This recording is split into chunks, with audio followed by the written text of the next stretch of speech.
Have you ever tried speaking in language and ended up sounding like je voudrais baguette? Or worse, tried to tell someone you missed them and accidentally said something closer to you are absent from my soul. Alright, so we've all been there. You're learning a new language and every time someone says something, your brain's like, je parle baguette? Why?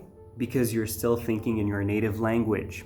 It's like trying to cook French cuisine while Googling every ingredient in English. Spoiler alert, it's gonna be a mess. So in this video, we'll talk about why it's important to stop translating in your native tongue, and I'll also give you some techniques on how to do so.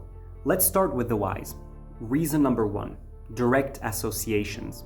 And no, I don't mean the kind of association where your brain remembers every embarrassing thing you did in high school. I mean linking new words directly to ideas, not to words in your native language. Example, let's say this is a dog. In German, it's Hund. So instead of thinking dog equals Hund, I just look at the dog and think Hund. Now when I see a dog on the street, I think Hund, and not wait, let me translate dog, okay, Hund, and the dog has already run away.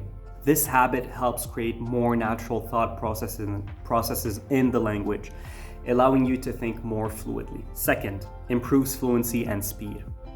Example, suppose you're having a conversation in Spanish and someone says, ¿Tienes hambre? Are you hungry? If you're still translating everything, you'll need to hear, translate, are you hungry, into English. Think of your response and then translate it back into Spanish. This process adds time and may make responses feel delayed or stilted. If you skip the translation step, your response can come naturally based on understanding the question directly in Spanish. This allows you to answer immediately with sí, tengo hambre. Yes, I'm hungry, rather than needing to do the mental detour. 3. It enhances cultural understanding. Example, in German, there's this phrase Fernweh, which translates loosely to a longing for far-off places, or wanderlust in English. In English, no single word captures the deep emotional undertone that Germans experience when they use Fernweh. If you always translate Fernweh as wanderlust, you may miss its unique cultural connotation. By understanding it directly within German, you'll come to grasp the cultural depth and appreciate what it means beyond a translation. Another example is the French expression à la mode, which in English often refers to a dessert with ice cream, but in French means in fashion or in style. Learning to use it in the French context builds a more accurate cultural understanding. 4. Reduces errors from literal translation. Example, in Italian, the phrase mi manchi literally translates as you are missing from me, but in Italian it means I miss you. Translating it word for word can lead to awkward phrasing and misunderstandings. If you think directly in Italian, you'll understand mi manchi as a way to express missing someone without needing to apply English grammar. By avoiding literal translation, you'll capture the feeling of the phrase and use it in a more authentic way. Another example is the Spanish phrase, tener ganas de, which means to feel like doing something. If you translate it directly, it would mean something like to have desires of, which doesn't make sense in English basically. Now let's jump into the techniques of how to stop translating into your native tongue. With technique number 1. Learn words in context. Instead of memorizing single vocabulary words, always try to learn them as part of phrases or sentences. This approach helps you understand how words interact naturally with others, giving you an idea of their feel in the language. Example, if you're learning the French word for apple, which is pomme, learn it in a phrase like je mange une pomme, I'm eating an apple, instead of just memorizing pomme, apple. That way, when you see an apple, your brain recalls je mange une pomme rather than pomme. For a more abstract example, let's say you're learning the Japanese phrase itadakimasu, which is said before eating. Instead of translating it as I humbly receive, practice it in context. Sit down to eat, say itadakimasu, and then dig in. You'll start to understand it as part of the eating ritual rather than a direct translation. Bonus tip: practice with real-life phrases like "How much does this cost?" or "Where is the bathroom?" So that in a real-life situation, you can use them without hesitation and avoid any mental back and forth activity. Technique number 2, practice using visuals. Visuals can help replace translation because they build associations with the thing itself. When you learn perro, dog in Spanish, see an image of a dog instead of seeing dog equals perro. This approach strengthens connections in your brain that link words to images or situations, not other words.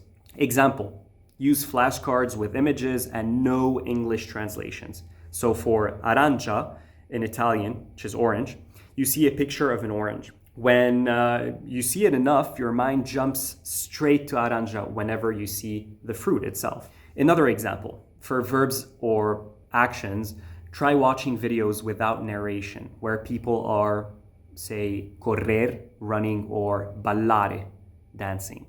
You'll start to link these actions to the words naturally. Bonus tip: draw your own pictures if you're studying words with abstract meanings. A little sketch of a sad face next to the French word triste, sad, can build a connection that doesn't need English, basically. So we're bypassing English in this way.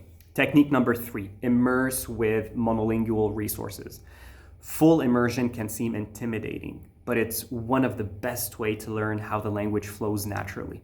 Choose content made for native speakers, so you're forced to experience the language without relying on English. Example number 1, let's say watching a cooking video in your target language with no subtitles. Now, you might not catch every word, but you'll pick up on actions like mélanger, to mix, ajouter, to add, and faire bouillir, to boil, just by watching the context. Example number 2, start with something simple like children's book or comic strip.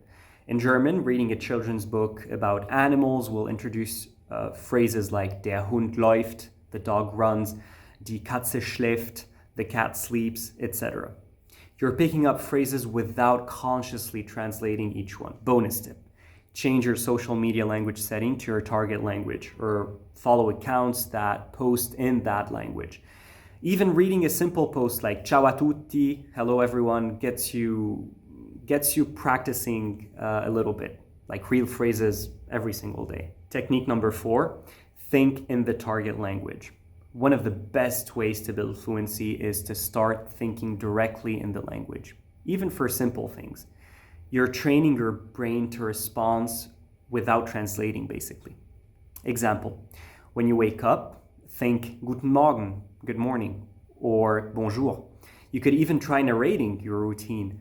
Ich gehe ins Bad, I'm going to the bathroom, or mi preparo per il lavoro, I'm getting ready for work. Or when you're at the grocery store, look at the items and name them in the target language. Tomate, Spanish for tomato, pain, French for bread. This habit adds new vocabulary naturally and reinforces that words don't need an English translation. Yes, they do not need a direct translation into English. Bonus tip: when you get frustrated, try expressing it in the target language, like saying, es ist so schwer, it's so hard, in German, or qué difícil in Spanish. Using these expressions keep you immersed even during the tough moments. Technique number 5, engage in conversational practice. Talking with someone who doesn't speak your native language forces you to think quickly and respond naturally, helping you bypass translation. Example: join a language exchange or conversation group, whether in person or online. If you're learning Italian, greet your partner with ciao, come stai? Hi, how are you? Instead of waiting to figure out hi, how are you in Italian. They'll keep the conversation flowing, so you'll be less likely to fall back into English. Or even if you're just practicing with a friend, try sticking to the target language for small talk or daily questions. Like, che cosa hai fatto oggi? What did you do today? Can be your go-to opener, even if you're still practicing other phrases in English. Bonus tip: keep a few emergency phrases handy in your target language, like, can you repeat that? Or I don't get it, I don't understand.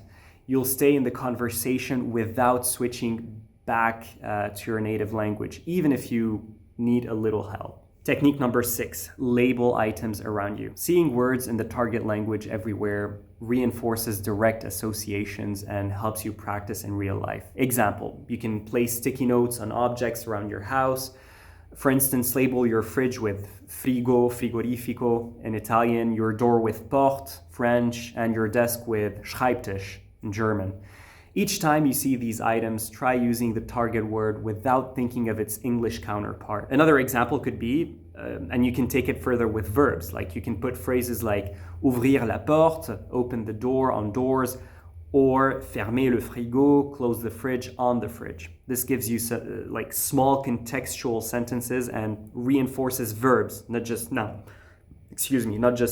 A bonus tip, you can switch up the labels periodically. After a week, let's say, try writing full sentences like la porte est fermée, the door is closed, or le frigo est ouvert, the fridge is open. So you're not just memorizing individual words, but also full expressions. Technique number 7, journal daily in the target language.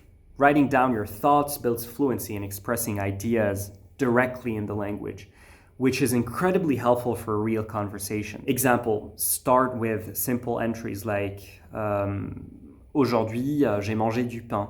Today, I ate bread, if you're learning French. Over time, expand into thoughts like j'ai aimé le pain parce qu'il était très frais. I liked the bread because it was very fresh. You can also reflect on your day. Hoy ha sido un día bueno. Today has been a good day in Spanish. When you're ready, add details like he ido al parque y he hablado con mis amigos. I went to the park and talked with my friends. This helps you gradually build complex thoughts without needing to translate. So you start small and then take it from there. Bonus tip, try using a language learning app with a journal feature or write short social media posts in the language. Just a sentence or two to get you started. You'll practice real shareable thoughts directly in your target language without thinking too much. So yeah, that was it. If you have some other techniques that help you stop translating in your native tongue, please share them with us. Also, don't forget to like, subscribe, and share this video. Until the next one.